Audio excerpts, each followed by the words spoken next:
Big boss Malayalam season 7 live അപ്ഡേറ്റ്സിലേക്ക് പോവാം. അക്ബറും നെവിനും കൂടി ആ ഊഞ്ഞാലിന്റെ ഏരിയയിൽ ഇരുന്ന് സംസാരിക്കുകയായിരുന്നു കേട്ടോ. അപ്പൊ അക്ബർ പറയുന്നുണ്ട്, ഇനിയുള്ള ദിവസങ്ങളിൽ ഇവരാകെ നമ്മളോട് സംസാരിക്കാൻ പോകുന്നത് 2-3 കാര്യങ്ങളായിരിക്കും. ഫുഡായി കഴിക്കാൻ വാ, വെസല് കഴുകാൻ പോകും, ഇങ്ങനെയുള്ള കാര്യങ്ങളെ നമ്മളുമായിട്ട് ഇനി സംസാരിക്കത്തുള്ളൂ. അല്ലെ പിന്നെ ഇടയ്ക്ക് അനീഷേട്ടൻ വന്ന് പറയും വായോ, ഗെയിം കളിക്കാൻ വായോ. അതൊക്കെ കേൾക്കുമ്പോൾ തന്നെ മനസ്സിലാവും അയാൾ ഫേക്ക് ആണ് എന്ന്. നെവിൻ ഇതിനെ ശരിവെക്കുന്നുണ്ട്. പിന്നെ അക്ബർ പറയുന്ന ഒരു കാര്യം, ആര്യന്റെ ഇത്തവണത്തെ നോമിനേഷൻസ് മണ്ടത്തരമായിരുന്നു. അവന്റെ ഇഷ്ടത്തിന് ഷാനവാസിക്കയുടെ പേരെടുത്ത് പറഞ്ഞു, അത് അസാധു ആവുകയും ചെയ്തു. അവന്റെ നിലപാടുകളാണ് അവൻ പറഞ്ഞത് എങ്കിലും ഷാനവാസിനെ നമ്മുടെ പട്ടാ ഗേൾസ് പറയത്തില്ല, സാബുമാനും ഷാനവാസിനെ പറയത്തില്ല എന്നൊരു ബോധം അവൻ എന്തായിരുന്നു ഇല്ലായിരുന്നോ എന്ന് അക്ബർ ചോദിക്കുന്നുണ്ട്. അനീഷേട്ടനെ പറഞ്ഞത് ഓക്കെ, അത് ഞാൻ അംഗീകരിച്ചു കൊടുക്കുന്നു, പക്ഷെ ഷാനവാസിനെ പറയണ്ടായിരുന്നു എന്നാണ് അക്ബർ പറയുന്നത്. പിന്നെ നെവിൻ പറയുന്നുണ്ട്, അവനെ പറ്റി സംസാരിക്കാൻ എനിക്കും താല്പര്യമില്ല, അവൻ തന്നെ തീരുമാനിച്ച് പുറത്തു പോയി എന്ന് നെവിൻ പറയുന്നുണ്ട്. പിന്നെ നെവിനെ ജയിൽ നോമിനേറ്റ് ചെയ്ത ആ ഒരു കേസ് പറയുന്നുണ്ട്. ആര്യൻ നെവിനെ ജയിൽ നോമിനേറ്റ് ചെയ്തല്ലോ, നെവിനും തിരിച്ച് ജയിൽ നോമിനേറ്റ് ചെയ്തിരുന്നു. പിന്നെ അക്ബർ പറയുന്നുണ്ട്, ആദില നൂറ വോട്ട് സ്പ്ലിറ്റ് ആയി പോയി ആര്യൻ ഇവിടെ നിൽക്കേണ്ട ഒരു കണ്ടസ്റ്റന്റ് ആയിരുന്നു എന്നൊക്കെ അക്ബർ പറയുന്നുണ്ട്. ലാലേട്ടൻ അങ്ങനെയൊന്നും പറഞ്ഞിട്ടില്ല, അത് അക്ബർ അങ്ങനെ വ്യാഖ്യാനിച്ചെടുത്തതാണ്. പിന്നെ അവൻ നോമിനേഷൻസ് റിവെഞ്ചിന് വേണ്ടി യൂസ് ചെയ്തു എന്നൊക്കെയാണ് ഇവർ പറയുന്നത്. പിന്നെ സാബുമാനും നോമിനേഷൻ അങ്ങനെ റിവെഞ്ചിന് വേണ്ടി യൂസ് ചെയ്യുന്ന ഒരാളാണെന്ന് പറയുന്നുണ്ട്. ഇതേപോലെ ഇവര് സാബുമാനെ പറ്റി പറയുന്ന വേറൊരു കാര്യം, അനീഷേട്ടൻ ഇവിടെ ഒറ്റപ്പെടാൻ വേണ്ടി ഒറ്റപ്പെട്ട് നിന്നിട്ട് ലാസ്റ്റ് നിങ്ങൾ തന്നെ ഒറ്റപ്പെട്ടല്ലോ ഇങ്ങനെയൊരു ഡയലോഗ് സാബുമാൻ അടിച്ചതായിട്ട് ഇവര് പറഞ്ഞു. രണ്ടുപേരും ആ ഒരു കോൺവെർസേഷന്റെ ഇടയ്ക്ക് പറയുന്നുണ്ട്, ഈ സാബുമാൻ എന്താണെന്ന്, അനീഷിനോട് എന്താണ് ഇത്ര ഗ്രഡ്ജ് എനിക്കറിയില്ല.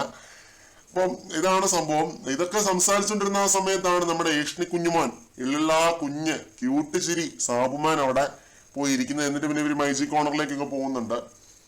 എന്താണ് സംസാരം ഒക്കെ സാബുമാൻ ചോദിക്കുന്നത്. അപ്പൊ നെവിൻ നല്ല കുറുക്കി കൊള്ളുന്ന ലെവലിൽ ഒരു ഡയലോഗ് അടിക്കുന്നുണ്ട്, നീ എന്നെ മഞ്ഞപ്പത്രം എന്ന് വിളിച്ചിട്ട് നീ ലാസ്റ്റ് ഇപ്പൊ മഞ്ഞപ്പത്രം ആയല്ലോ, നീ ന്യൂസ് എടുക്കാൻ വേണ്ടി വന്നതാണോ എന്ന് ചോദിക്കുന്നുണ്ട് സാബുമാന്റെ അടുത്ത്.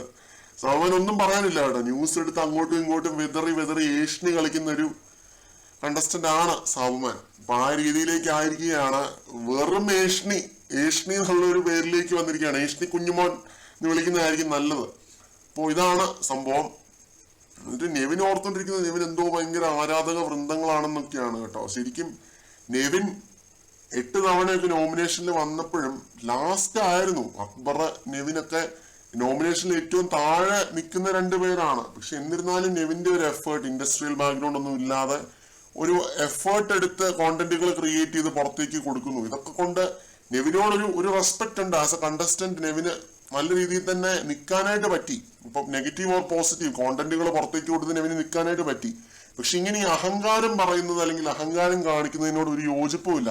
ഇപ്പൊ പുറത്ത് വന്നിട്ടുള്ള 2-3 പ്രോമോ എടുത്ത് കണ്ടു നോക്കിയപ്പോഴാണെങ്കിലും അതിൻ്റെ അത് നെവിന്റെ അഹങ്കാരം തന്നെയാണ് കാണുന്നത്. ഒരു കാര്യമില്ല, എന്തിനാണ് ഇങ്ങനെ അഹങ്കരിക്കുന്നത്?